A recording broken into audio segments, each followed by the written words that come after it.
একদিন নেকড়ের গলায় একটি হাড় বিঁধল, আর নেকড়ে খরগোশের কাছে গিয়ে সাহায্য চাইল আর বলল, খরগোশ তুমি আমাকে সাহায্য করবে? খরগোশ বলল, না, আমি তো তোমাকে সাহায্য করব না, তুমি তো ওই দিন আমাকে খেয়ে ফেলতে চেয়েছিলে। এরপর নেকড়ে গেল বানরের কাছে। বানর কলা খাচ্ছিল।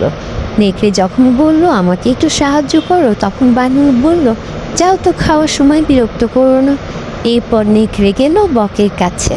বককে গিয়ে বলল, বক তুমি এত কষ্ট করে মাছ ধরছো, আমি তোমাকে সাহায্য করব। বক বলল, নেকড়েরা তো খুব চালাক হয়, তারা তো কাউকে সাহায্য করে না। নেকড়ে বলল, তুমি আমার গলার হাড়টি বের করে দাও, আমি সত্যিই তোমাকে সাহায্য করব। বক বলল, ঠিক আছে, এটা তো খুবই সহজ কাজ, দাঁড়াও আমি তোমার গলা থেকে হাড় বের করে দিচ্ছি।